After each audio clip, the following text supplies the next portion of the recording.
me still? Yeah, I can still see you and hear you great. Okay. My bad.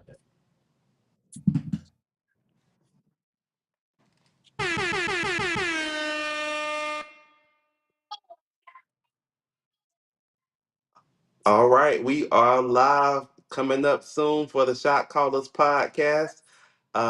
We apologize for the delay. We were having some technical difficulties, but y'all stay tuned for episode 5 with myself, Calvo G, and Yabui.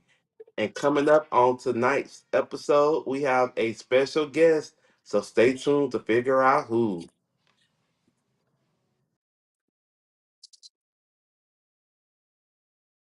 And during this countdown, you guys can hear all the sounds so I can communicate with Calvo and Jeff in New Orleans. So just bear with us 4 more minutes.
I have a 2 minute and 30-second countdown, Jeff. Just letting you know. Letting you know, Calvo too. 2 minutes and 23 seconds.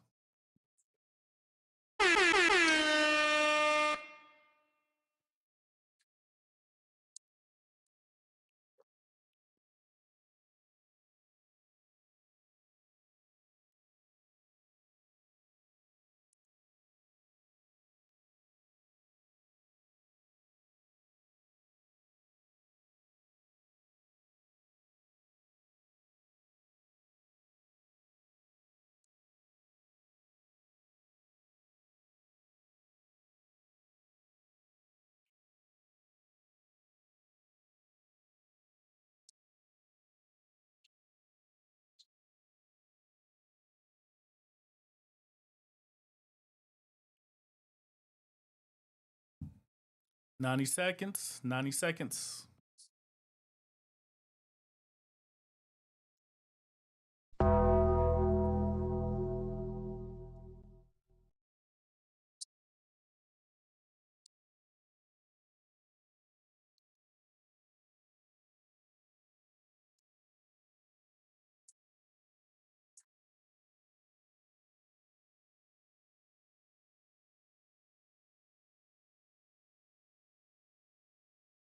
One minute.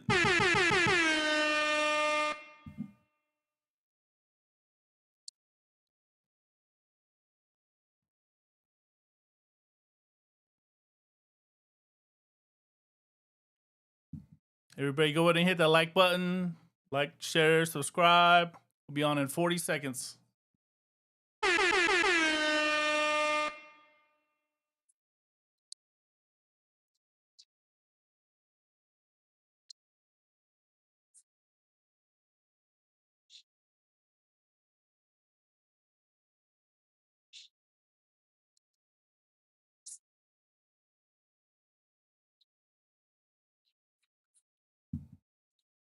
10 seconds.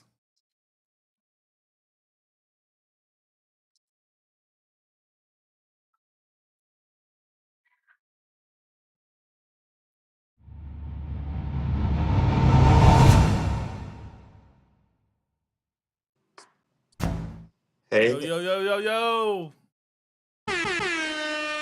what's good? What's good? We are have officially made it to episode 5 of the Shot Callers They podcast. not like us. Oh, They not like us. Ooh. that part. So this tonight, you all, we are doing something new. So we thank y'all for tuning in and being with us. We had a few technical difficulties, but you all, I am dialing in from New Orleans, and so this is our first ever. That part.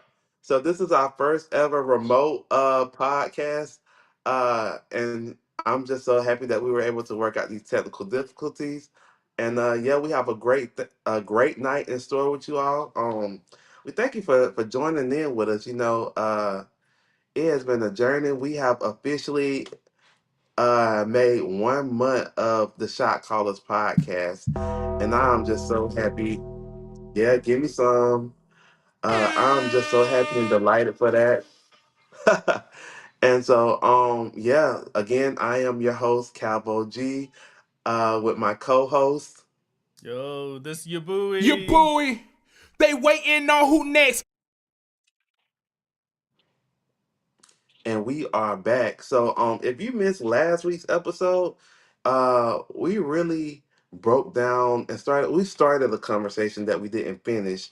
And it's one that I want to kind of like bounce back in between and kind of, extend on tonight.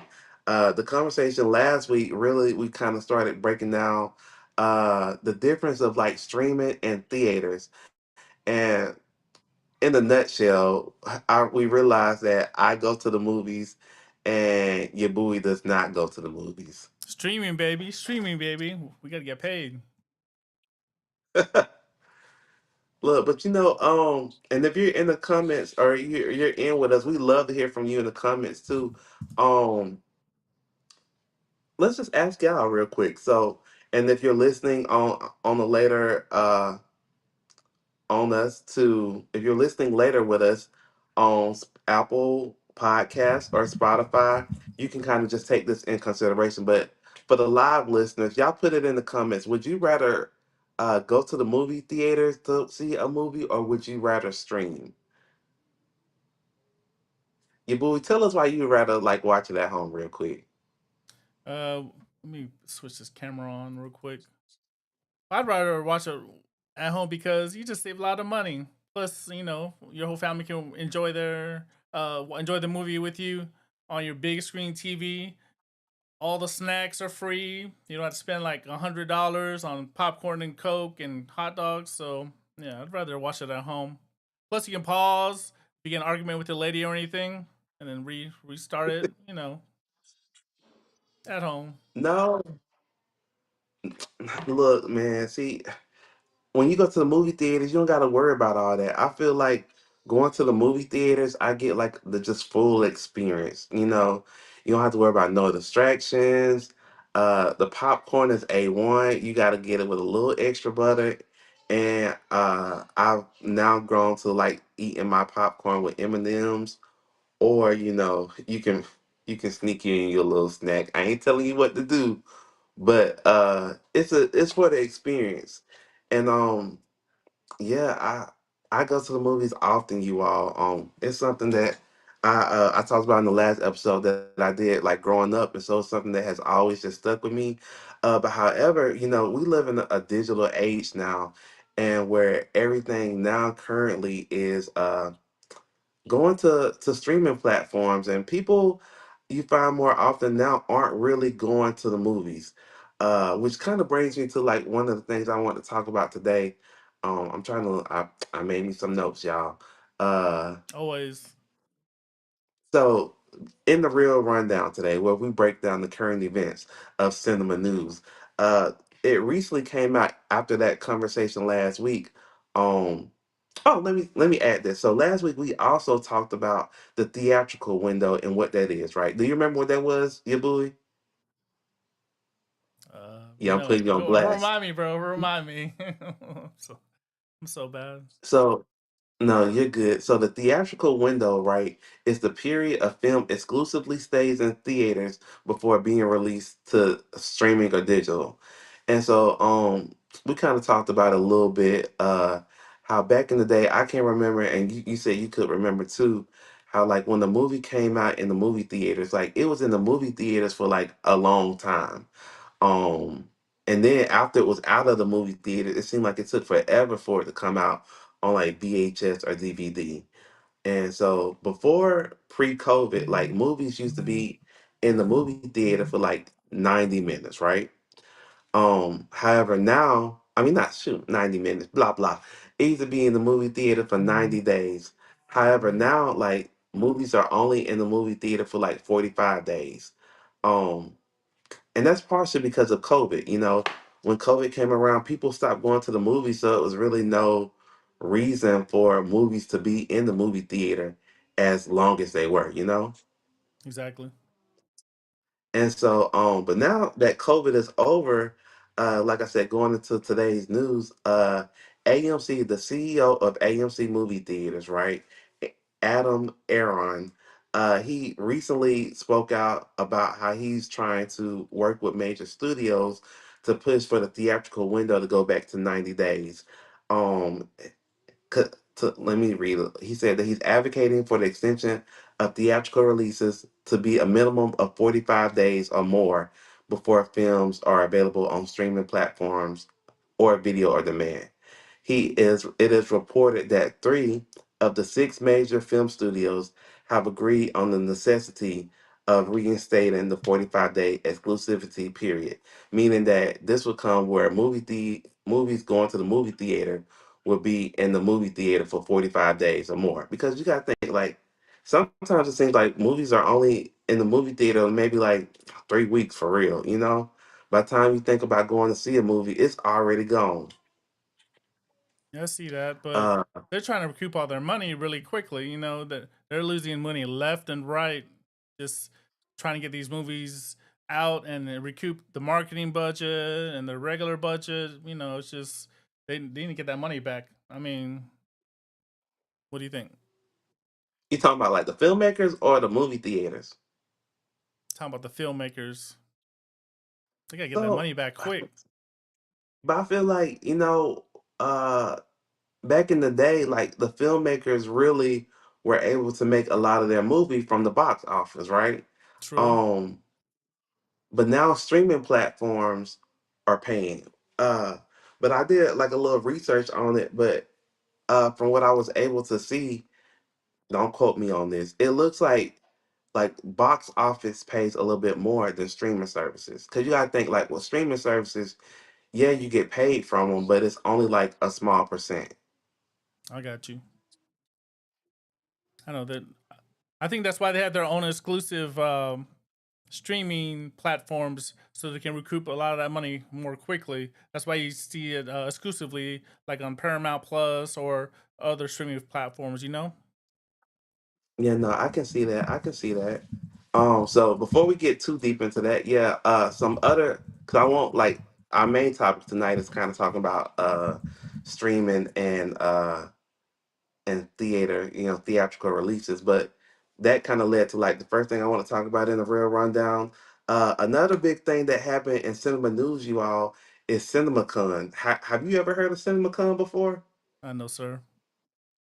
Go Look, ahead. don't feel bad. Look, Yabui, I had never heard of this before either. And apparently it's something that's been going on for a while. And yeah, I'm glad I heard about it. Hopefully I can try to go uh, you know, next year or so. But apparently it is a big like cinema convention where they release all of the newest news dealing with everything kind of all upcoming movies and stuff. Some of the things that were announced at CinemaCon was that Marvel Studios, of course Marvel, announced the two upcoming Spider-Man films. Uh Spider-Man, the real life one with Tom Holland, he's getting the fourth movie, and it's called Spider-Man's Brand New Day. It is slated to come out July of 2026. Did you watch the last Spider-Man movie? Are you into Marvel? I think the last one that I did watch was the one with all the Spider-Men. Is that the last one? Yeah, that's the last one. That's the Okay. last one. Yeah, no, that's the And I last actually one. did Yeah, it watch was. that in the theaters. I took my kids and we You did. actually watched it at the theaters. So, I mean, I did watch something in the movies. No, that movie stressed me out. It was stressful. Uh, I ain't gonna give no spoilers away for people who hadn't seen it, but um, if And y'all are in the comment, if real quick, y'all, shout out to Rico. Appreciate you chiming in. yeah. So read the comments, your boy, cause you know I can't see him.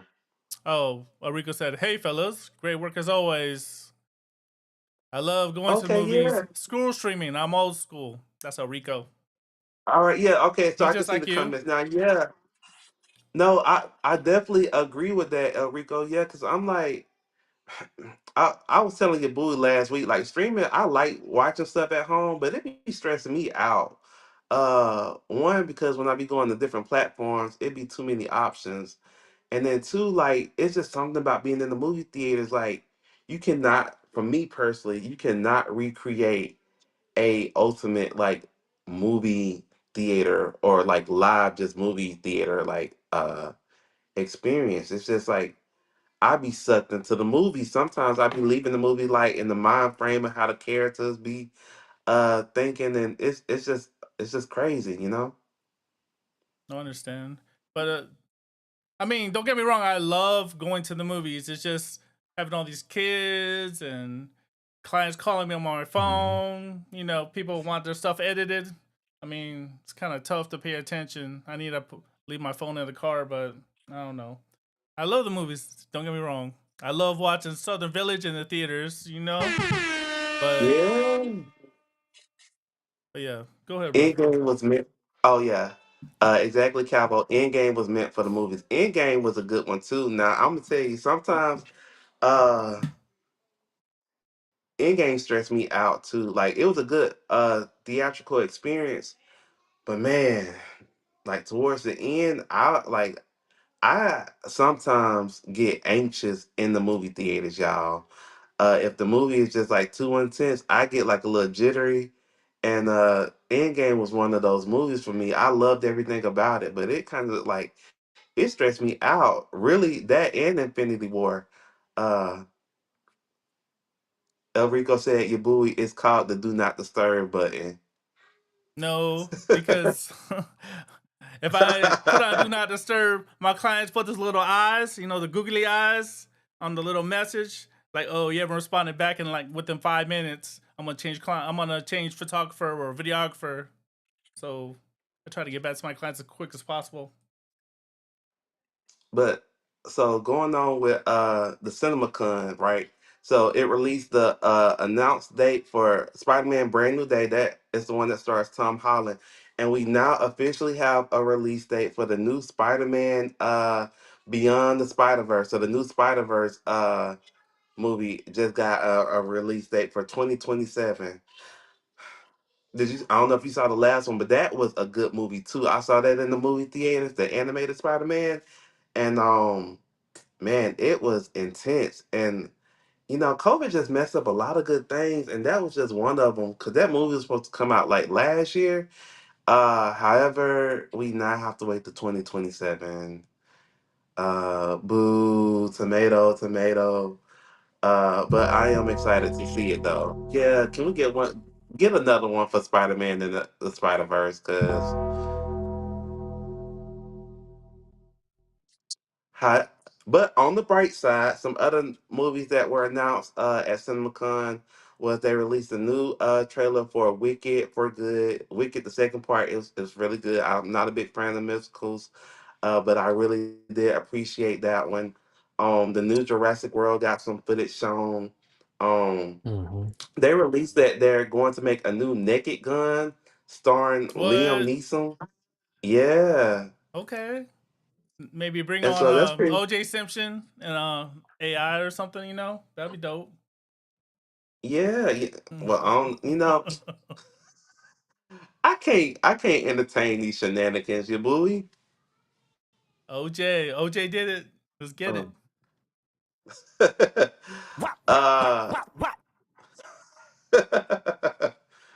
also, they showed some footage and released a poster of Jordan Peele's new movie, Him, Ooh.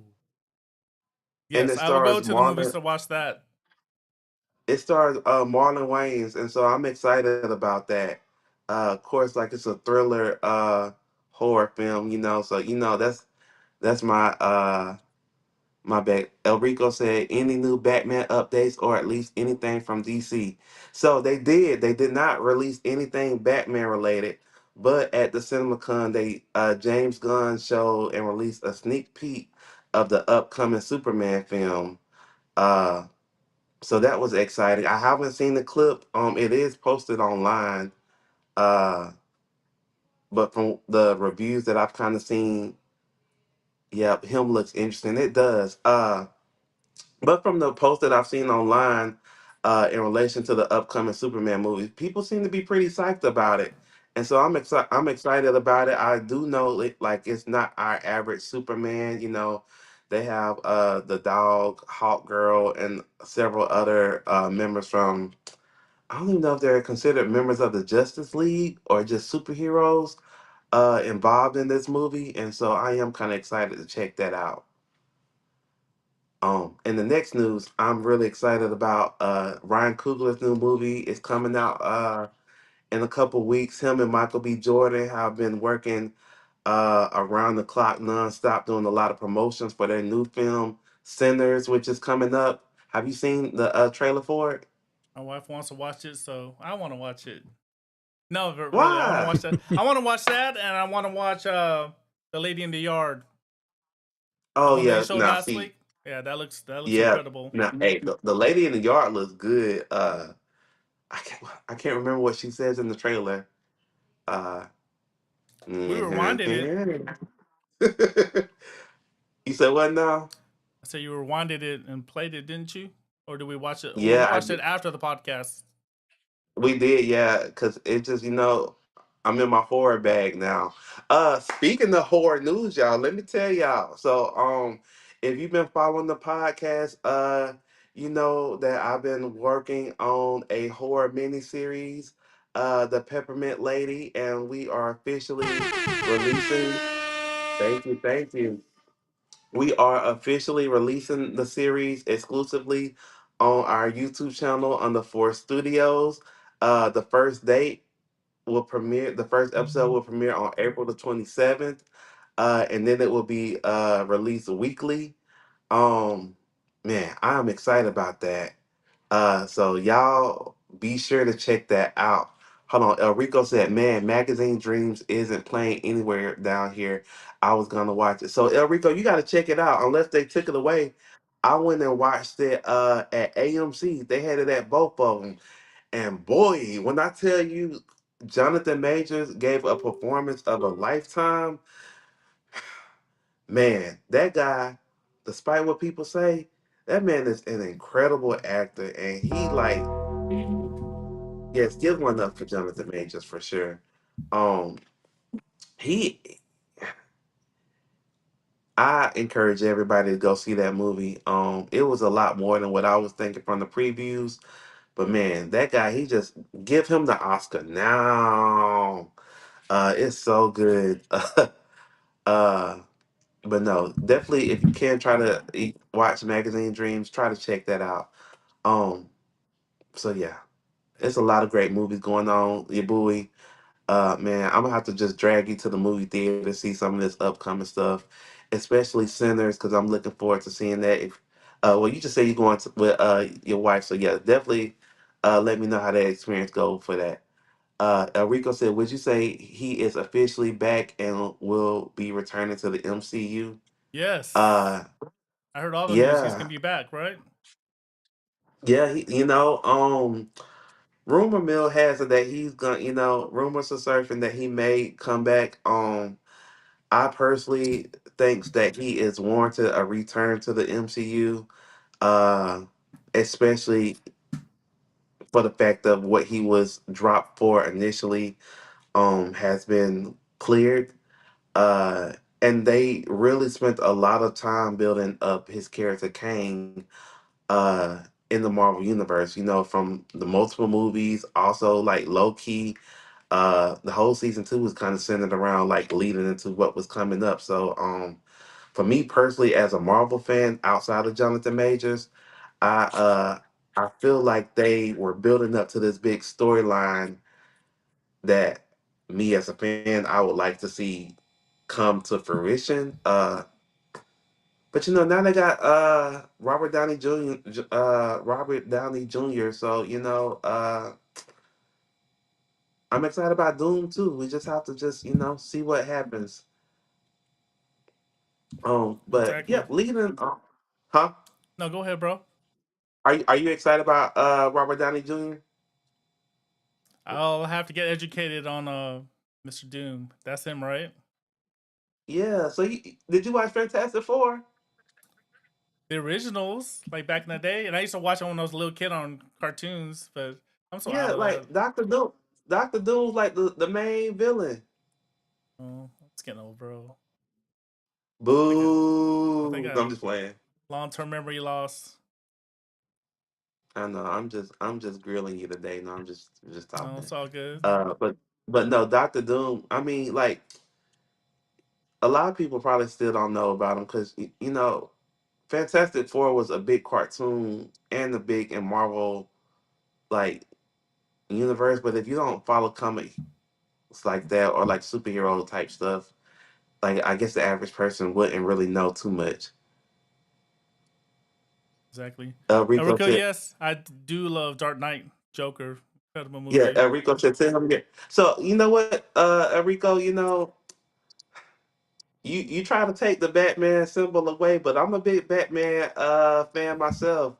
I never went by the the Dark Knight. I was just a Batman fan. You know, but more than Batman himself, I am a big fan of the Joker. Uh, so yeah. Oh, shot. Hold on. What you doing, you boo? I'm trying to do this production back here. I'm trying to get all these cameras set and make sure everything is up to go. Shout out to Rico. Nerdy kid from his camera, yeah, we Hey, making moves. hey. Okay, go ahead. Sorry. Hey, you got a theme song? Yeah, again. Nerdy kid from his camera, yeah, we making moves. Dang, check y'all out. Everybody got a theme song. I'm slipping. Yeah, bro.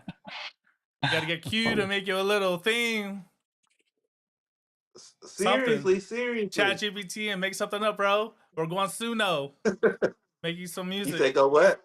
Suno, Suno. You All could, right, we you gonna could. do that Next time you come back when to the I make it. studio, we'll customize a song just for Calvo. Force All 5, right, hey Force 3, y'all gotta Force. y'all gotta tune in. Y'all Go have to ahead. tune in next week to hear what we come up with. So that's a reason for everybody to come back right there. Exactly. Nerdy kid from his camera, yeah, we making moves. Sorry, I messed up these buttons. What's up, Jeff? You good? Uh, Mhm. Okay. all right, so now we're coming to our all right, so the moment a lot of people have been waiting on, and if you haven't been waiting, you should have been. We have a exclusive guest tonight on our podcast, Dr. Jeff Benjamin himself. He is a writer, producer, art director, creative director, man of many talent, multi-hyphenated, filmmaker. How's it going, Jeff? What up, everybody? I appreciate you having me on. All right, so just tell us a little bit about yourself. I feel like you gave a better introduction than I ever could. But I am like you said, Dr. Jeff Benjamin. I worked in higher ed for quite some time, and I think around COVID hitting, everybody's everybody goes into like a midlife crisis. Well, I went into a midlife crisis too, and I was like, yo, I don't want to teach at schools anymore. Like I'm done. Um, and I did some soul searching and just talking to my wife, and she was like, you know, the one thing that you love is like movies and television and film. So you should figure out how to go make those things. And I was like, I don't even know if that's a possibility or if I can. And she was like, well, just take some time and figure it out. I eventually figured out how to get on a film set, and I've been hooked ever since. And just kind of started this journey, telling stories and trying to be a creative and figuring out the world through being a creative, which is joyous. Like you have like really really great days, and then you got days that just drain you. It's crazy. Today was one of those days where we had some highs and we had some lows. But you know, ultimately I wouldn't trade it for the world. Like it's pretty dope. For sure, for sure. So Jeff gave a very modest description of the work that he does.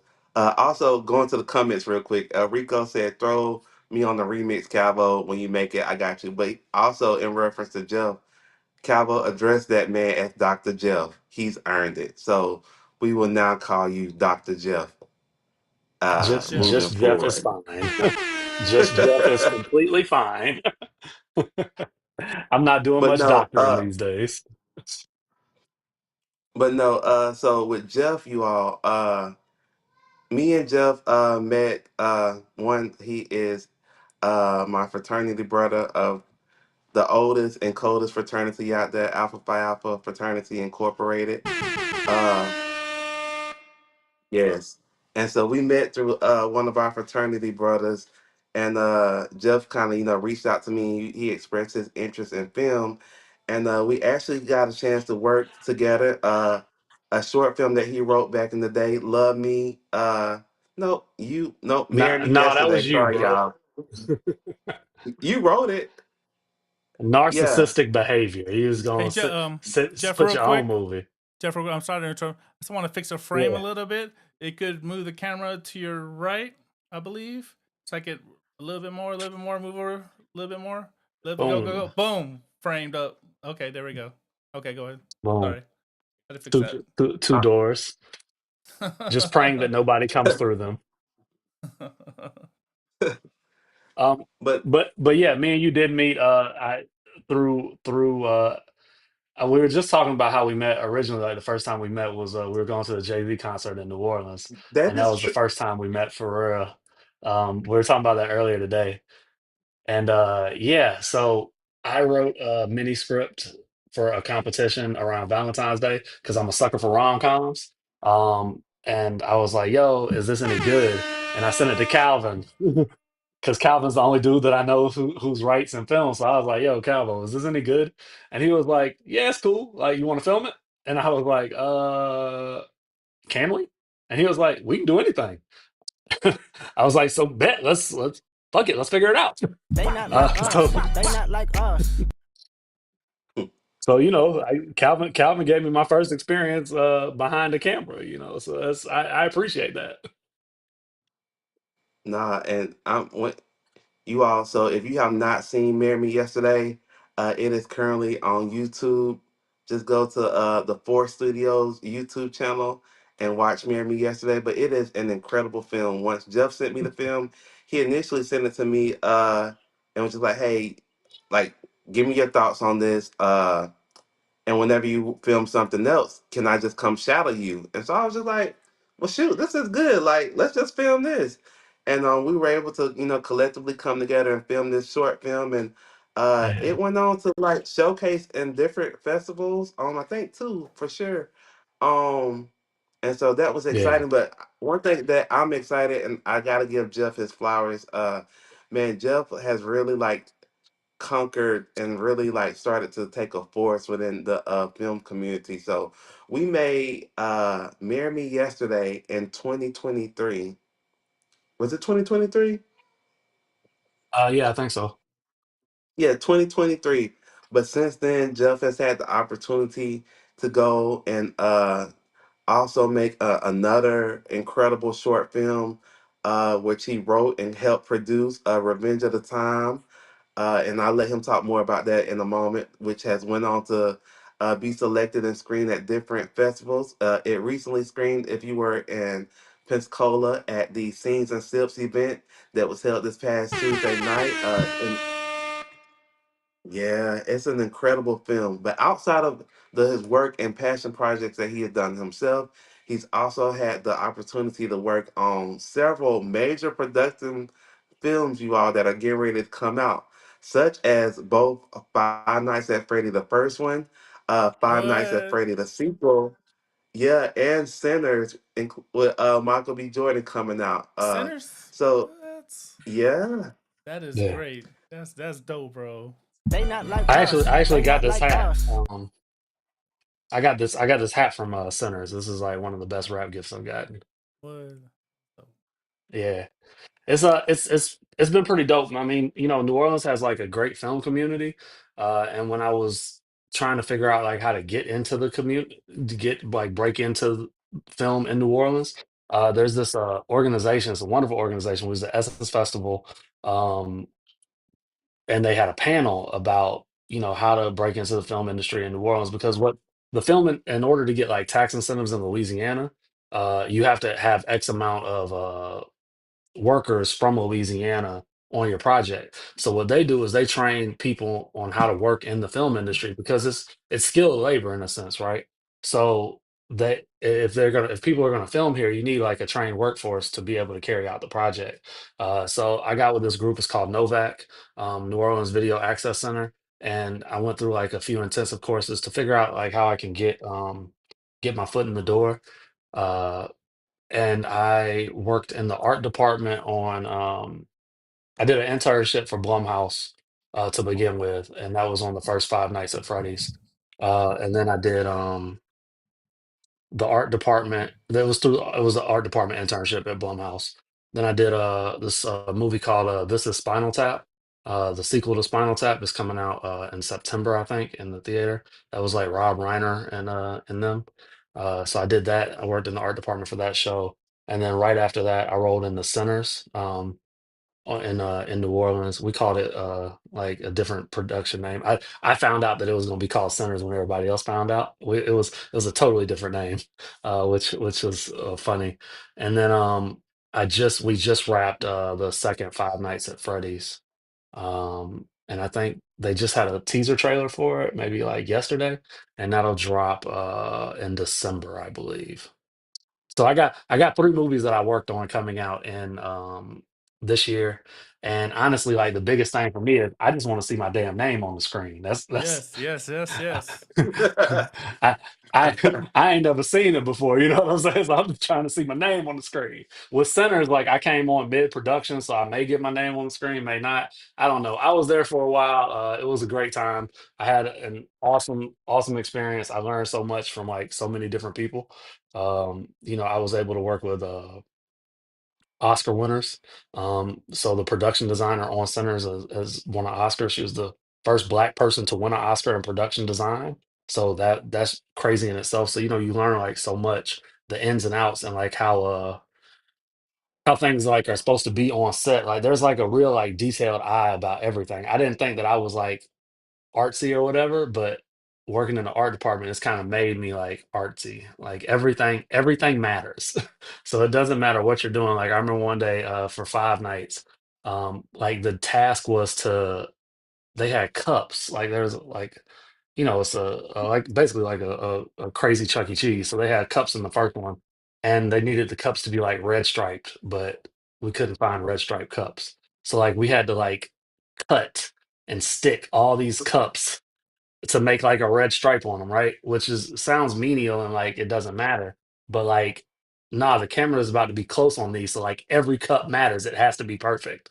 So it's like a do this as fast as you can, as precise as you can, and if not, you just got to start over. Um, it's it's like The Bear, like watching the show The Bear, but for movies.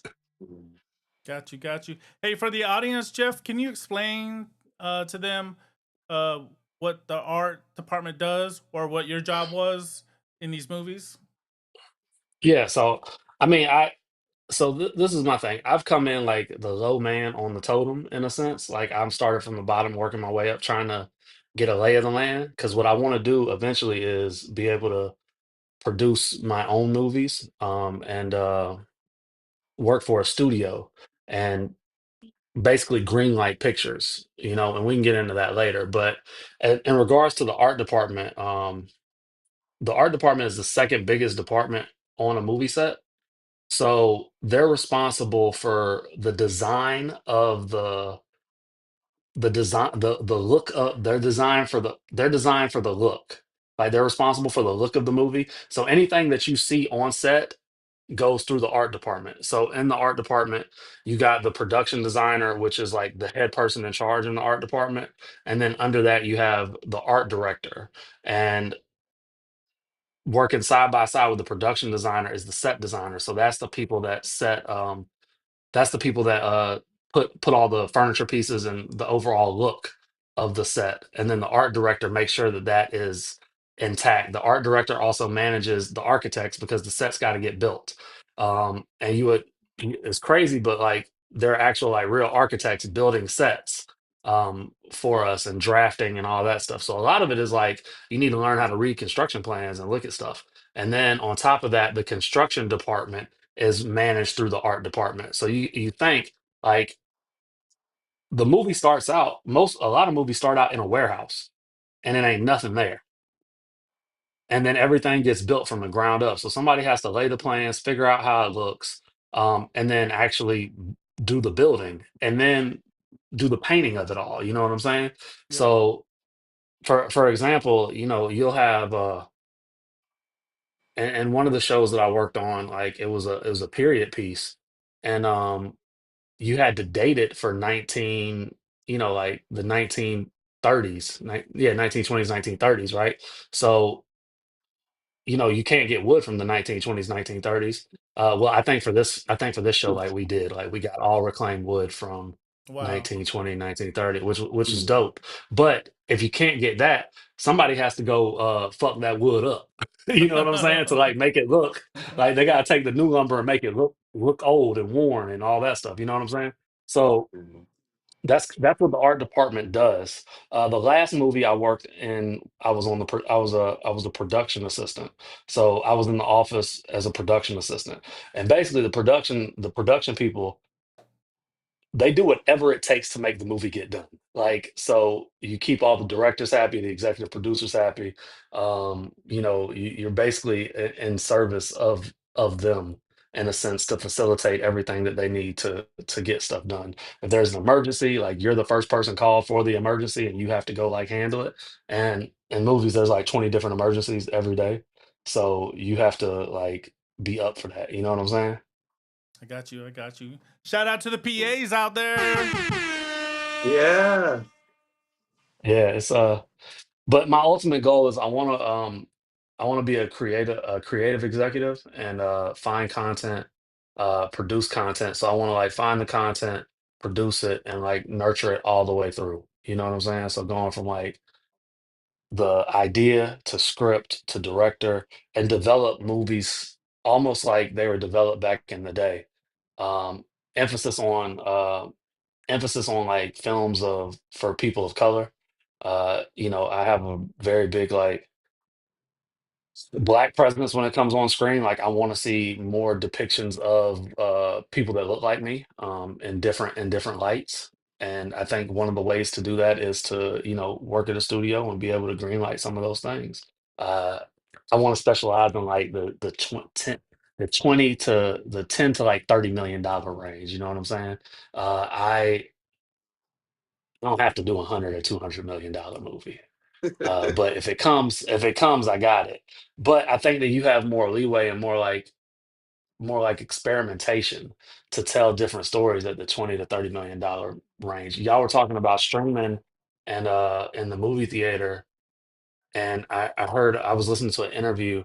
Really the reason why streaming is like so big and why they want things to stay in the movie theater is because you come out at the box office and your only way as a movie producer is to make money at the box office. So you either make money at the box office or you are a streaming platform buys your content outright, or you have to like sell individual individual rentals on a streaming platform. But back in the day when they were making like all these all these swaths of movies, um, the saving grace was the DVD. Because if it didn't do well in the box office, DVD sales might save it. Exactly. No, I But think then, this you know, this like the DVDs cut out. Go ahead, Calvo.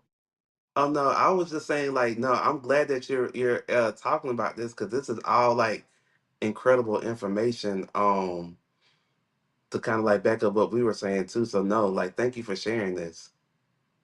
Hey, Calvo, Yeah, don't you wish you could? I'm sorry to interrupt. Don't you wish you could have go ahead. $10 million to shoot one of your films to shoot the peppermint? $10 million. Look, dollars. if, What? if you are out there listening to this film, I mean to this podcast, all three of these faces that you see on the screen, each one of us can use $10 million to make something or expound on the project. Yes, we're gonna Yeah. we're gonna drop the cash app in the comments, y'all. GoFundMe, $10 million. Well, dollars. Peppermint. Let's go. well, look, I've adopted the mentality now, of just saying, fuck it. Like we're just gonna go make a project and then see what happens. Yes, yes, I, g- I yes. got I got an idea on like how to market them, like market it and like get it to the finish line to make money. So you know, like me being an academic, all this stuff is like theory and practice. So you know, you got a theory and then you do a study and you carry it out. You know what I'm saying? So like my wife does digital marketing for a living. Oh, So Shout I'm gonna out. get like right finished product. I'm gonna get her to do her thing. And like let's see, like let's put some money behind it and figure out where it goes, you know? yeah, I need her phone number. Yeah. We are available to work. So right now I'm off a project because we just wrapped or whatever. So I'm doing like all this freelance work, just trying to be a creative. I shot a commercial on Monday, which is dope. Like I wrote the script, did the shot list, I directed it for the first time. So like that's cool. I didn't shoot anything because I ain't gonna lie to you, I can't turn the fucking camera on. Like I don't even know. Like I give it to Calvin. I'll be like, hey Calvin, how you do this? But everybody has to play their That's role. Everybody has to play their role, I you mean, know? So, look, Calvin in New Orleans shooting for me today because I'm like, hey, Calvin, I don't know how to do this, but I'm putting the whole thing together and working with the talent and making sure that they give the performance that I need and all those things. You know, I aspire to be a like the Black Rick Rubin, where I could just come in and people be like, yeah, I like him. I want him around to work with. I love it. I that's the love type it. of people you need on your team though. People with a good attitude and the thing is with like I'm glad you brought that up too, Jeff. Like people who work in film, like a lot of people think that you have to know everything or every different job from, hair and makeup. The thing is you don't have to know every role for a film and it's best that you don't, but know people who are good at their job. And if you know people who are good at their job and bring them in to do it like effectively, you all can make like a great product, you know? Yeah, one of my homeboys as an art director, he was a little pessimistic sometimes, and he was like, "Yo, if somebody gave you $5 million to make a movie, you wouldn't know the first thing to do." And I said, "Yeah, I do." I said, "I'm just going to call you and tell you I got $4 million to make a movie and and to assemble and to assemble the troops." Like, Exactly. I love it. I don't need to know how to do that. I need to know you. So look, when I was going through this journey, I said the same thing. I thought I had to know everything about everything in order to do it. And my wife was reading a book called "Who Not How." I read the first chapter and put it down. I was like, "All right, I got it. I don't need to know how. I just need to know who." Exactly. Exactly. You're absolutely right. And if you And I know feel enough like, who's, you'll figure out how. oh no, I was saying, and I feel like especially when it comes to the film industry, like for real, it really is like who you know. And I think like another thing that Jeff brought up too is like working on the set and having a good attitude. Like I think me and Yabu, we talked about it like recently, like a week or so ago, where like when you work on film sets, you work and you're there, 12 hours, sometimes even more. So like you want to work with people who are hard working and have a good attitude. So like if you and you'd be surprised, there's a lot of people who work in films who don't have a good work ethic or good attitudes.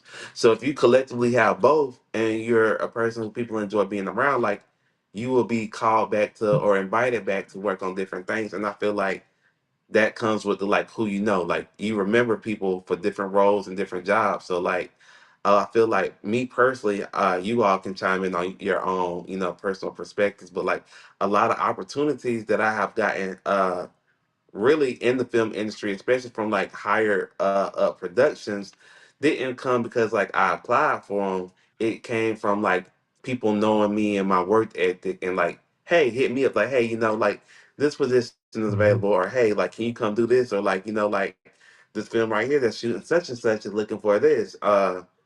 And so breaking into the industry like as long as you go in and do whatever respective role you're supposed to do, give it your 10% and more with a good attitude and just be an enjoyable person, I think like that ultimately leads to like you succeeding in this career.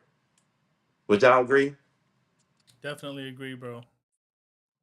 Yeah, I can say I've only had one job interview for a job working on a film. Everything else has kind of like been word of mouth for me. So like people have just hired me off the strength of somebody else's word. You know what I'm saying? I try to control the things that I can control. The things that I can control is most things you can control most of the time is being on time and your attitude. So even if I'm doing something menial. Like I'm like, because there'd be some days I'm like, I got a whole damn doctorate degree. What the fuck am I doing? You know? um, but but there are some days I feel like that. But then I'm like, this is Martin Luther King quote, Martin Luther King Jr. quote that kind of like rings out and is from one of his speeches. He said, if you're gonna be a street sweeper, be the best street sweeper you can be. If you're gonna be a garbage man, be the best trash man you can be. So if I'm gonna be a production assistant and do all this stuff, I'm gonna be the best one you ever had. Mm, Until I get my opportunity to do the other thing. no, for sure. So, uh, Jeff, one thing that I do want to ask you, and I want you to kind of share on too. So like we mentioned in the podcast, like you kind of started 2 years ago, and your the amount of things that you've worked on since kind of like jumping into has been like pretty incredible. So like, is there any advice you would give like anyone listening who was interested in like really like diving into the film industry, whether it be a leap of faith or just kind of like conquering it, starting from the bottom, and how to like kind of get their foot in the door, working on bigger productions? Yeah, most places have a production list. Um, of what's coming out like in the city. So if like you're in a so for example, New Orleans has a list or a website where you can contact people and what productions are going on and all those things. So you could cold email obviously, which works sometimes, but I feel like it doesn't work often because by the time that list comes up, a lot of people have already had the jobs that you're looking for. Um, I think the best thing to do is if you really and me and you were talking about this earlier because I told you I wanted to shoot a commercial, right? Uh, at the beginning of the year, and I did get a chance to shoot a commercial, but I didn't get paid to shoot the commercial. So, are you willing to do it for free? Are you willing to get the experience? You know what I'm saying? Some people aren't in a position to do that. And if you're not, they have mixers that you can go to. So like you should be where the film people are. So if you know what bar they hang out at, because all film people hang out at a bar. If you so, so if you know what bar they hang out at, like what clubs they frequent, like show up, pop up. If you're tapped into like any of the Facebook communities or whatever, you have to go and put yourself out there. And also, I wouldn't. How I got on is I went to a lecture and talked to the people that were on stage. So you can't be afraid to ask for what you want. Closed mouths don't get fed, squeaky wheels get oil. So you have to be able to put yourself out there and put your pride aside.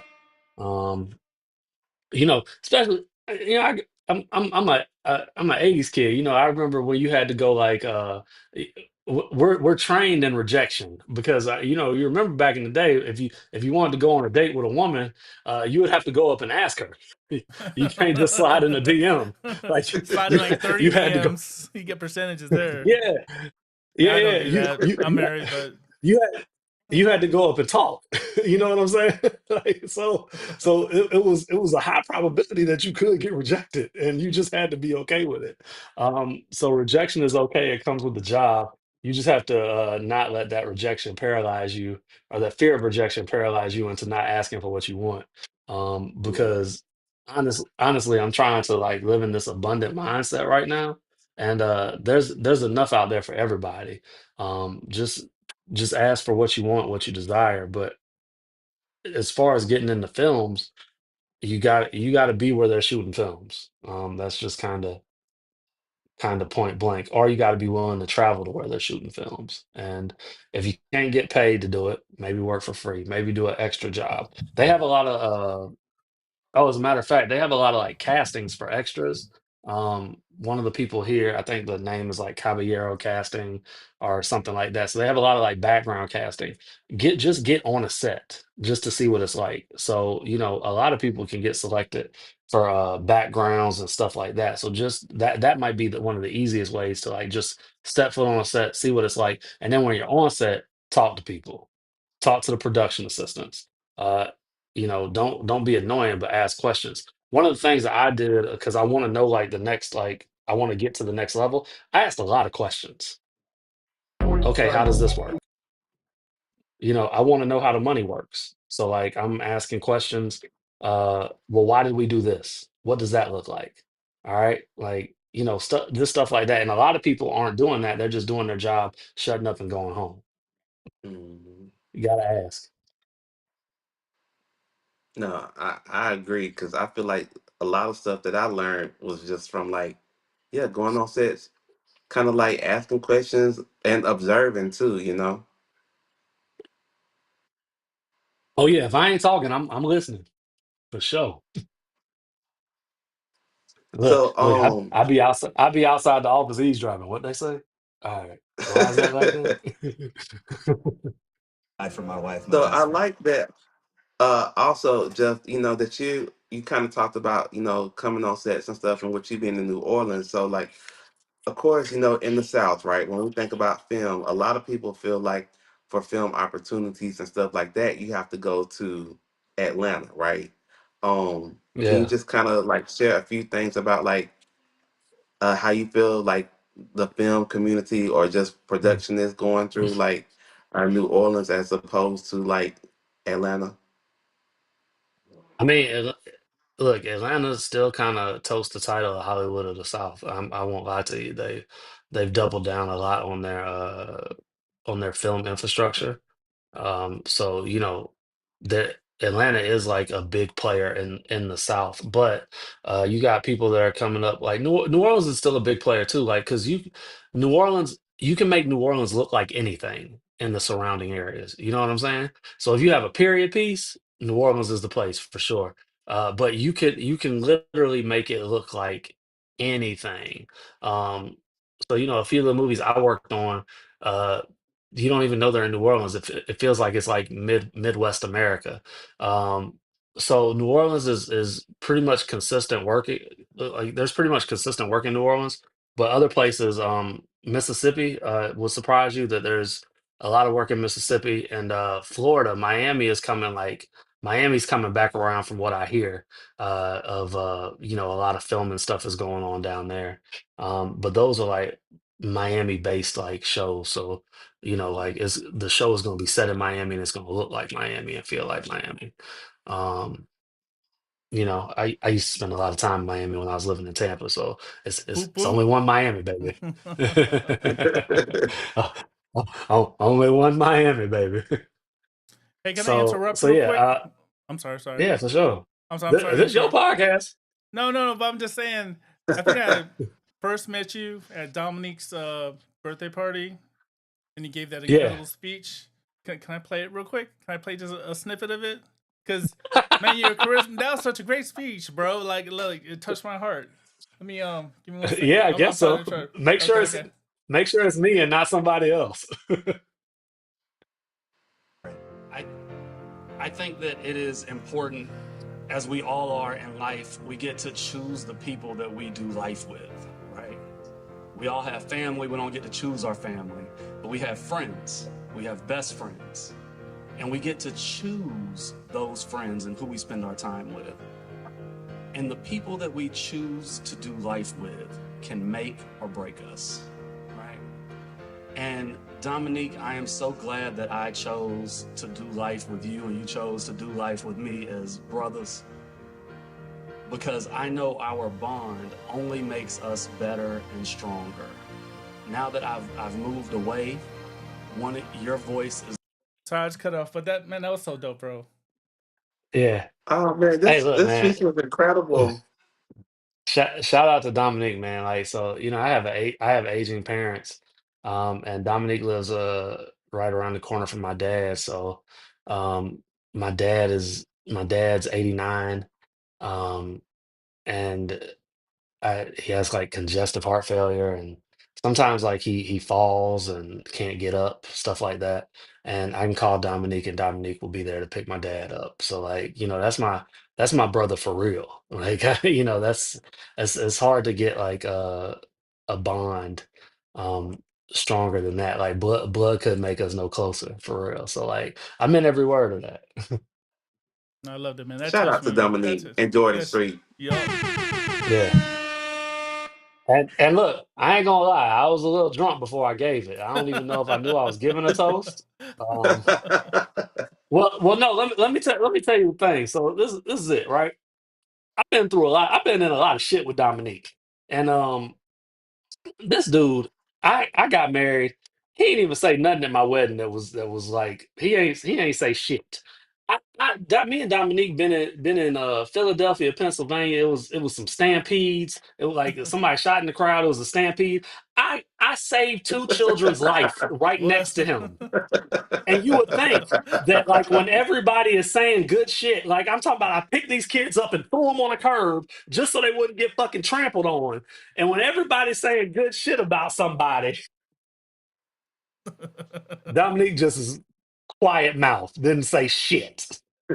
And I was like, hey, bro, this is the time. Like, my in laws are here. Like, they need to know. Like, we done some good shit together. Nope, crickets. It's like, damn, bro, just kind of left me out there, huh? That's hilarious. But that's my guy. I guess that's what friends are for, man. He makes up for it in other aspects, for real. What's All up? right, That's real what's up. quick shout out to the people in the comments. Thanks for tuning in. We have Charlene Quinny, Phil. I see you, Phil. Tia, Maurice, Tanisha. Thank y'all for tuning in today. Is is that Tonight, my bro. dog Phil? Yeah, Phil in the chat. Yeah.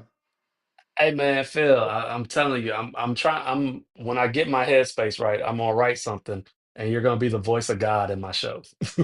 Dope. Hey, Phil got an amazing voice. he does for sure. You know, he played God in the play I was in. Oh, we'll see, we're aligned. Look at that. But real quick, Jeff, I just want to know, and I'm sure the people want to know too, especially after hearing about, the different projects that you've attached to. Oh, okay, wait. Phil wrote back. He said, "Let's go. You tell me when." Also, real quick, I'm gonna come back to you, Jeff, and the people. But Phil, I got something for you too. Um, Jeff, did I tell you about my idea I want to do with the pimp turtles? Yeah, man, I've been reading it. Like you were sending me shit, and then you stopped. So I know. I started writing. we got sidetracked. I'm I'm gonna come back to that, but I'm gonna send it to Phil too because I need help with that. Y'all stay tuned. I got a good project I'm working on. But no, back. Writing is a ridiculous process, bro. Like you pick it up, you put it down, you pick it up, you put it down. It's because I got like two unfinished scripts that I just sitting on right now. I need to get my ass together and write them. But you know what? Like, I think procrastination is like essential for writing. It's healthy. Yeah, Um, I just try to remind myself we just shoveling sand in a sandbox, and I yeah, gotta that's get to what shoveling. Jordan Peele said. I know, yeah, that's what I But back, stole it from. I'm gonna repurpose it like it's mine though. yeah. But back to what I was asking though. Seeing from what we've stated tonight in the podcast, right? You are or have worked on some incredible films that are getting ready to come out in theaters, right? Hmm. Including again Five Nights at Freddy 2 and Sinners, which I'm ultimately looking forward to hearing from. Uh, on our podcast, are there any stories that you could share from set or that you would mind sharing from set? Just to like, you don't have to give any spoilers or anything, but just about your experience or anything that just kind of stands out. That would be like kind of, interesting and cool to hear tonight on the Shot Nope, can't. Callers podcast. Nope, can't tell you shit. I done signed a bunch of NDAs. There you go. Good job for you, bro. Thought about those NDAs. Boo! Tomato, But tomato. Next year, but next look, year. what? Yeah, like after it's out, I could talk about it. But there is it's like um, oh well, one thing I can maybe say, and it's not as interesting as you think it would be, but there are not when you talk about like actors are really fucking small. Like they're not like really big guys. And sometimes like the wardrobe will like let you get some joints. You know what I'm saying? Like because they at the end of the show they give a lot of the wardrobe away, and I never get actor wardrobe. So like it's like oh damn. And sometimes some of the stuff be fly, but like one dude in one of the films, he was my size, and I was like, oh shit. And they were like, "Yo, Jeff, old boy rapped a word.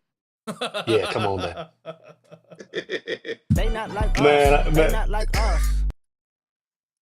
I backed my car up and just started throwing shit in the trunk.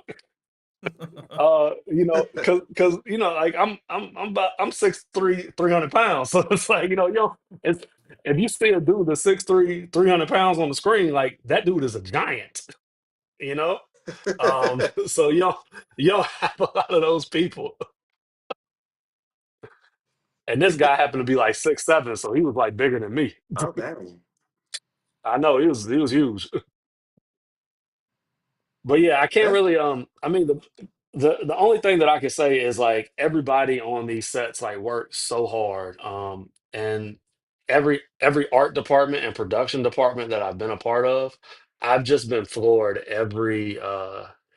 at every finished product, bro. Like it's amazing to see them turn, like I said earlier, you're really in a warehouse and nothing is there. And then at the end of it, they have built this entire world that you are immersed in with the most intricate details. And it's like, yo, this is like I'm still in awe of the magic of the movies, Like I grew up in the movies. Y'all was talking I was listening earlier, y'all was talking about theater and streaming. Like I grew up going to the movie theater. My mom would drop me off at the movies and she taught me how to movie hop. And she was like, don't get caught. You know what I'm saying? So like I'll be at the movie theater all day to see, and I'll see everything that's at the movie right now. So like the movies in the arcade raised me in a sense because like my mom would just drop me off and be like, all right, I'll be back, do your thing or whatever. And like and that's how like my family communicated through with me is like through movies. Like that's kind of how we understood each other, like watching movies, like we could relate to one another a little bit better. So I'm always gonna want to watch a movie in the movie theater. Now, your buoy, I got kids just like you. If I can go to the movie theater without my children, that is my Oh, preference. yes, yes, yes, yes, yes. See what I'm saying? But like when I have to be at home watching streaming, we have turned into a subtitle family Oh, yes. because If I don't have subtitles on, I don't know. I don't understand what's going on. I can't hear the movie if I don't have subtitles because everybody's fucking loud. And look, I come from a family too where like everybody just talks over the TV and you just have to turn the TV up if you want to hear the TV, but everybody's gonna get louder than the TV again. So like that's the family that I come from. So that's subtitles are key when I'm home streaming. But I would much rather be in the movie theater without my children because it's literally an arm and a leg to watch a movie with them. Yes, it Um, is. it's crazy. I do love though in New Orleans we have assigned seats in the theaters.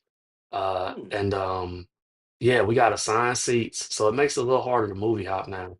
But and we have the big like in the theater that I go to, we have the big chairs that you can recline in and all that stuff. Oh, what kind of movie Um theater is it? it's the one on it's the one like over by Target in Metairie. That's the one I go to, the AMC. It's an AMC. Oh. I know, like when I come back to Pensacola, I am not a fan. Like y'all need to get it together. Y'all could renovate one theater at a time at the Rave. I remember the Rave. I remember the Rave when it first opened up, and Fast and Furious was the first movie, and they had all the cars out there and all that shit. What? Yeah, and me and my That's cousin before Rusty my went to go see time. it. Yeah, that was before your time in Pensacola. Yeah, for sure. But Pensacola, born and bred for me. True that. Do you have, so you talked about streaming at home. Do you have any recommendations for our listeners? Any shows or anything that you would recommend at the moment? You know I do, because I give them all to you. I give all my recommendations to Calvin. He don't watch them, so Nope, not none of them. none of them. I mean, so right now the best show on TV is Paradise, and that's from Hulu. But it's gonna come on ABC right now. It's gonna come on ABC in April. So the best show on TV is Paradise. You'll love it. It's crazy. It's amazing. Um, I've been watching recently on Apple. I also think that Apple TV has some of the best shows too. So if you don't have Apple TV, you should definitely get it. Um, I wish that they would comp my Apple TV for a few months because I said that. But the studio was Seth Rogen. Was great. Bad Monkey with Vince Vaughn. Seth Rogen and Vince Vaughn are like my spirit animals. Like those are the type of movies that I want to make. Movies like them, except with a black lens. Um, so like that's that I love them so much. So Bad Monkey with Vince Vaughn, The Studio with Seth Rogen. Um uh oh, I've been watching the show called Deli Boys on Hulu, which is it's Oh, a I pretty love funny Deli show. Boys. Love Deli Boys. Yeah, yeah. I haven't finished it, but like I'm like 6 episodes deep. It was really good. I really enjoyed it. Um it was on Netflix, The Brother's Son. I think that's what it was. Michelle Yeoh was in it. Um, that shit was dope. Um, I watched Interior Chinatown on Hulu. It's pretty meta, like, but really like it. I like Jimmy O Yang, or Jimmy Yang, I think. I think he's really funny. Um, yeah, so those are some of my recommendations. Uh, rewind this because they've left my head already. Because I watch so much stuff. Like I consume a lot of content um just because of like the job that I want to do. So like trying to prepare for the job. I've recently like started reading books again. Um because a lot of IP is like founded through books because studios like to buy books because they know that there's a market for it. They know that the story's good. So they buy the rights from the author and then they get somebody that does screenplays to like rework it into a screenplay, stuff like that. So most of the movies that we've seen are a lot of the movies that we've seen are like based on a book somewhere. I just finished reading this book called Blood at the Root, which is it's I'm going to describe it like this. It's a black version of Harry Potter, except he went. It's like Black Harry Potter went to a HBCU, and like What? it's magical. Yeah, that shit's dope. That Um, sounds really dope. yeah, and it's set in Louisiana. It was set in Alabama. So like the main character's from Helena, Alabama. And then like they travel to like Louisiana, New Orleans, Bayou area or whatever, and then like all sorts of like drama ensues. So I really love that book. I think that that's going to be an amazing series. I was shooting my shot at the author to see if I could help work on it or whatever, but I think it could be like the next Lovecraft Country. Um, Mm. if you do it like that, but it could be like it's read like a black version of Harry Potter, and that shit is dope.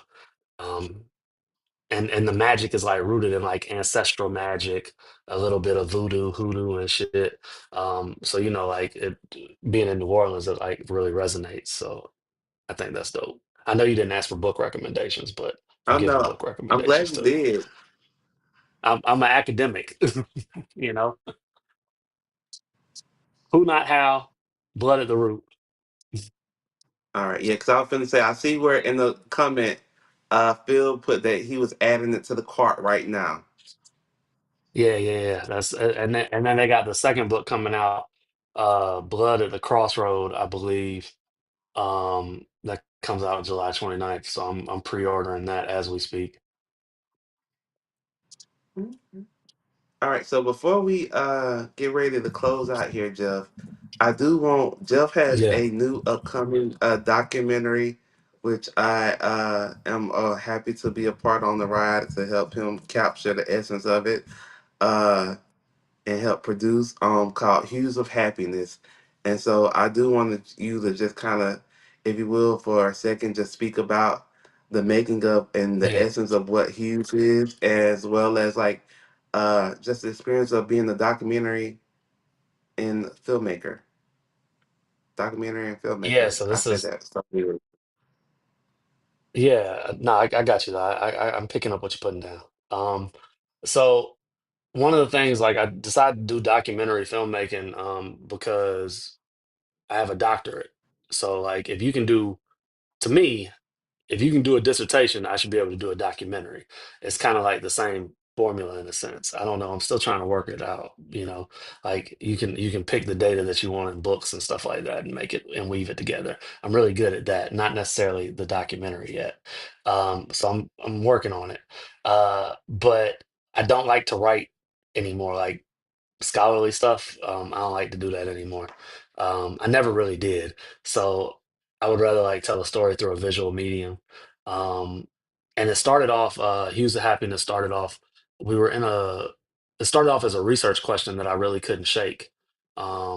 And I decided like maybe a year ago, if something keeps on coming up in my life, then I have to do something about it because ideas only stay with you for a while until somebody else does them. So you have to like act on it fully. So that's what I did. We were at a sneaker ball, me and some of my homeboys. We were in tuxedos, we were laughing, joking, having drinks, and having a good time. And the camera person came and she was like, "Hey, let's take a picture. Let's document this." And I was looking at the picture. We had to get like a few more pictures in there because the first picture I was the only one smiling, and I was like, "What the fuck are all y'all mad about? Like we're at a party, we're drinking. Like what's wrong with y'all? Like why are y'all angry?" So I'm like the Debo of happiness now. Like if you in a picture with me, motherfucker, you gotta smile because we ain't taking those sad pictures. Because if we was mad and angry and sad, we wouldn't take the damn picture. You know what I'm saying?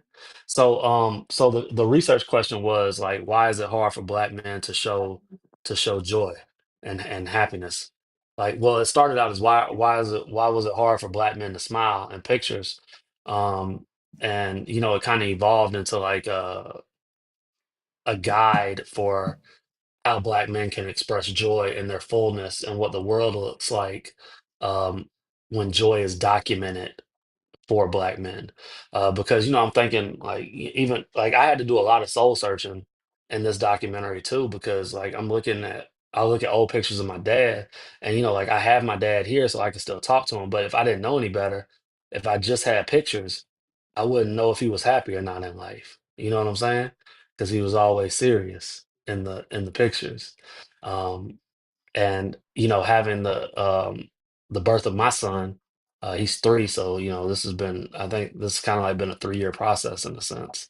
um that I want him to know, like I want to give him a guide to show his fullness and be himself and experience joy, and show him how to experience joy, and what that looks like for him as a man, for him as a black man. um and the funny thing is like I've learned a lot in this, and I appreciate Calvin for being on this journey with me. Like I had to mess with him today. Like we're basically done filming, but I'm fucking around on the editing because it's like the worst thing in the world. Um, so I was like, yo, I'm coming to Pensacola for a week to lock in. And like let's get this thing edited so we can get it out. I want to shoot a few more things. But for the most part, I just wanted uh to answer this research question, and not necessarily like nothing's definitive. Joy is relative to everybody. But one of the things I found out, and I'd love to share it with you all, is that to be happy and to be joyful requires you to be present. So if you're living in the past, uh, you're holding on to a fear probably. You're reliving, you're not present, you're somewhere else. When you're worried about the future, that just produces anxiety. But when you're still and present in the moment, you can find joy in that moment, and being grateful and having gratitude for the moment that you're in and for the life that you have. um allows us to be joyful as men. So we're there's a roundabout like explanation, but that's kind of like where we're going with the documentary. And I'm really excited about it. I think that it can, if anything, I think that it could just be a tool used to help men be able to show the full gambit of their emotions, because oftentimes as men we have access to uh, we have access to two main emotions. Like we have access to like anger, and we have access to like passion, and those are like almost two sides of the same coin. So just kind of like expanding the vocabulary on emotionality of men in general. That's what I'm trying to do. I know that was like a long-winded answer, and then it got like really doctory at the end. But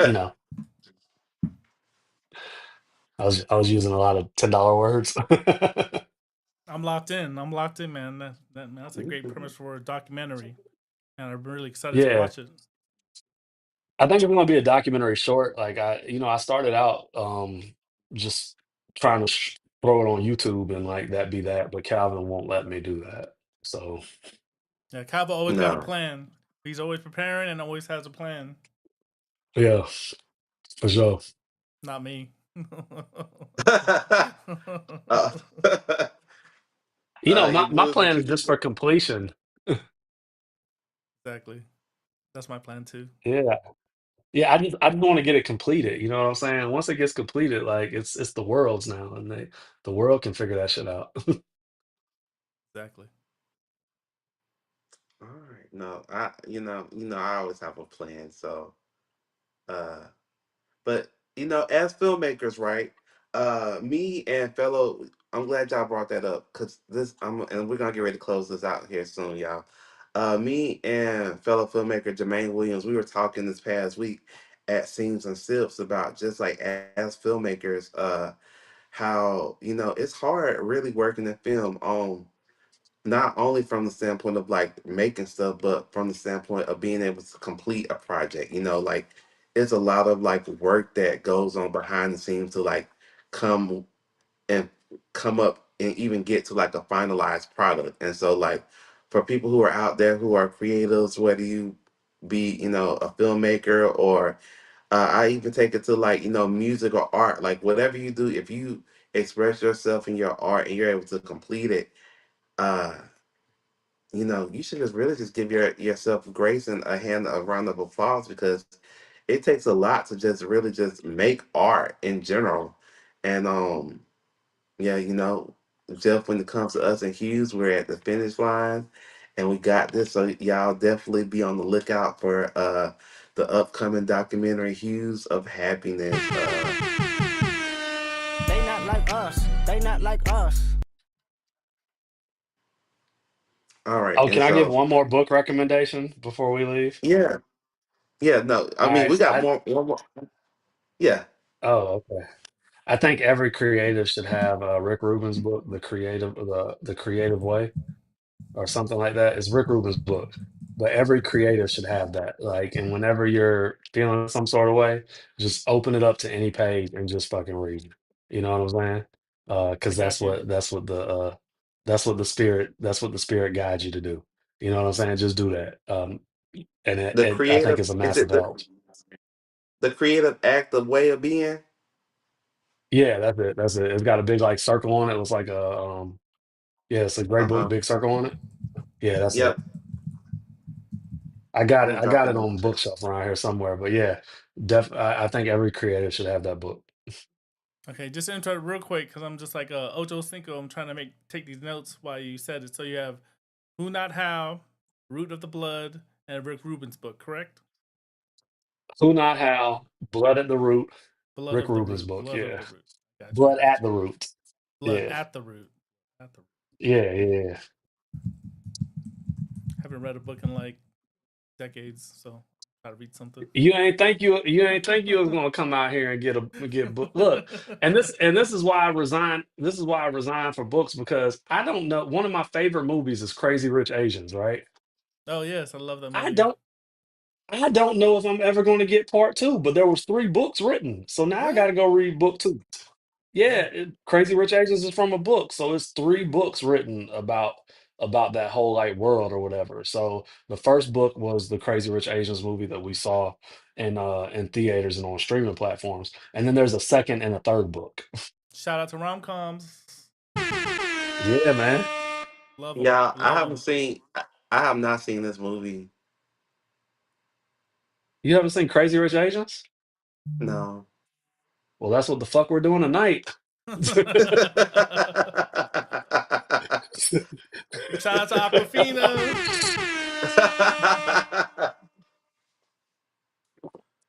um, but no, Jeff, thank you for coming on. I'm not letting you go though. Before, because I do want you to join us for our final thoughts. But before we go to our final thoughts, I'm gonna turn it over to Yabui, and he's gonna do a tech talk real quick and just give us an insight on the any form of equipment that we can use for a tech talk tonight. And then we're gonna come back and just share our final thoughts and wrap it up. All right, so we're gonna pull something off the desk here. All right, here we go. Boom. DJI Osmo Action 5, 4K 60. I use this for a lot of BTS when I'm doing photos. I just take this little thing right here and hook it to my clothes shoe. So when I'm taking photos, it's doing BTS for me while I do it. And also, it has built-in stabilization. So if you're doing anything like this, it's like it has a gimbal on it. Okay, so great, waterproof, a lot great in low light. Like I said, 4K 60. It does shoot. So my son's calling me. It does shoot in log as well. So I actually matched this up to my Sony A7S III and the DJI Osmo Pocket 3, which I'm filming this podcast on. So yeah, go ahead and get this. I think it's only like $349 at B&H or Amazon. There we go. Yeah. So yeah, today we'll have more details in the description there. So that's my tech talk for the day. And what was it called one more time? DJI Osmo Action 5. All right. I want Great one of C those so camera. bad. great D camera. Like I said, you can just like when I film events, I'm like holding one camera, my A7S III on a gimbal. Then I got this like for the wide shot because it shoots super wide. Hmm. And I'm just like I got this angle here with my left hand. Then I have my other shot with this hand. So I'm just doing all at the same time. And also, it does work with the DJI mics. So if you do want to vlog, you turn it right around. It does have a selfie camera on it, so you can frame yourself up and talk to it. It records audio in 32-bit float, so you never peak your audio. So yeah, DJI Action 5. Yeah, All right, and that was our tech talk. Appreciate that, Yabui. boom boom. Hey, Yabui is the tech whiz, the AI whiz. Anything, if y'all have any questions, feel free to hit him up. He helps me a lot and he teaches me a lot of stuff. So I'm glad for that insight. And again, Jeff, thanks, Dr. Jeff. Thank you, my good brother, for joining us in on tonight's yeah, episode of the Shot Callers podcast. Man, you shared so many insightful things just from even breaking down how the industry works from, moving from theaters to the box office to streaming platforms to even, behind the scenes working on sets from the art department and just so many insightful gems that you dropped along the way of tonight's podcast. And we definitely appreciate you coming on. Feel free to come back whenever you like. We're family here. And you joined us for our first remote episode of the Shot Callers podcast. Beautiful. Yes. Thank you for having me.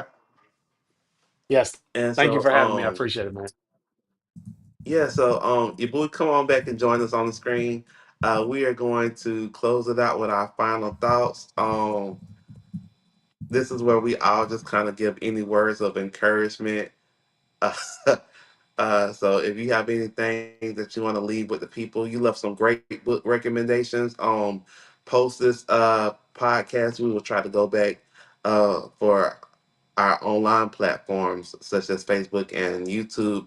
Leave a comment detailing all the book suggestions that Jeff dropped tonight.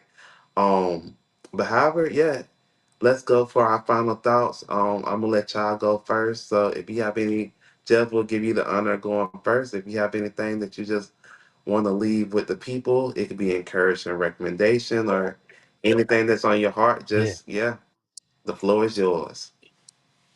All right. So I've been messing with this notion about well, so in life I've been trying to get my life right, and I've been going to the gym a lot more. I've been steady doing that for like, last few years.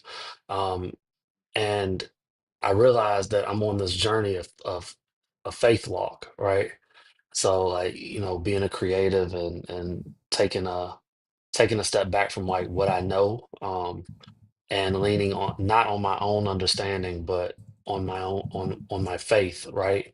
And I think that faith is a muscle that you got to work out, just like the muscles that you work out in the gym.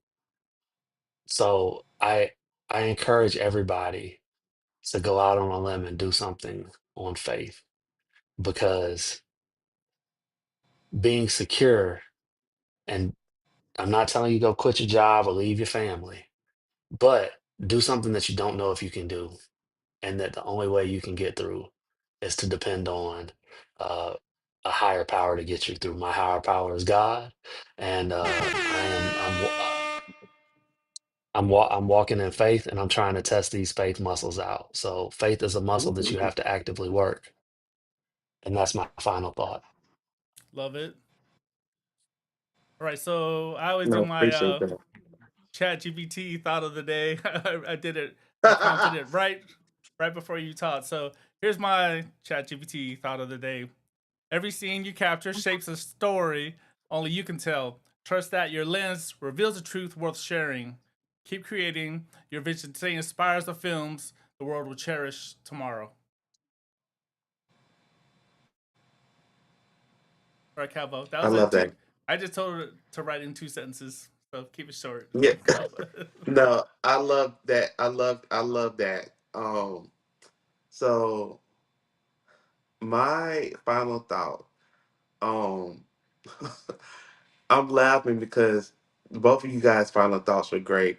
But Jeff, your final thought made me think of a conversation that we had the other day. And when you were talking about faith, right? Uh, I called Jeff the other day because I was like, I really feel like I've been doing some great things and I've really just been taking a leap. But like in the same sense, I be over it a lot. I be over a lot of stuff. And so I asked Jeff the question, and I was like, Jeff, like somewhere on the lines, Jeff, you may remember what I was saying. I was like, faith and effort is the same exact thing. Like sometimes, like when you're doing something, you just be like, all right, like just it. Uh, but by doing that, you just like it encourages you to take belief of faith. And so I think, that's what my final thought is. Just, effort and take a leap of faith. Kind of like, effort and faith. The two F's, which probably should go hand in hand together, go greatly hand in hand together. And that's been like my attitude for the past week or so. And it's great. And I think by doing so, you step outside your box. And don't be afraid to just step outside your box. Don't be complacent. Step outside your comfort zone because it is outside your comfort zone where you will find the greatest reward. Love it. All right, and so again, you all, everyone who has stuck with us and jumped in and out of the comments and just of the podcast tonight. Thank you all for listening with us tonight on the Shot Callers podcast. Be sure to join us every Thursday at 8 p.m. Central Standard Time, where we will be coming through calling all the shots on all things cinema and related. Again, we thank Dr. Jeff Benjamin for coming out tonight and being our yeah, give him some hearts in the comment, y'all. Uh Being our guest for tonight's episode. If you were not able to listen live, and if you want to go back and listen to tonight's conversation, feel free to share it with a friend.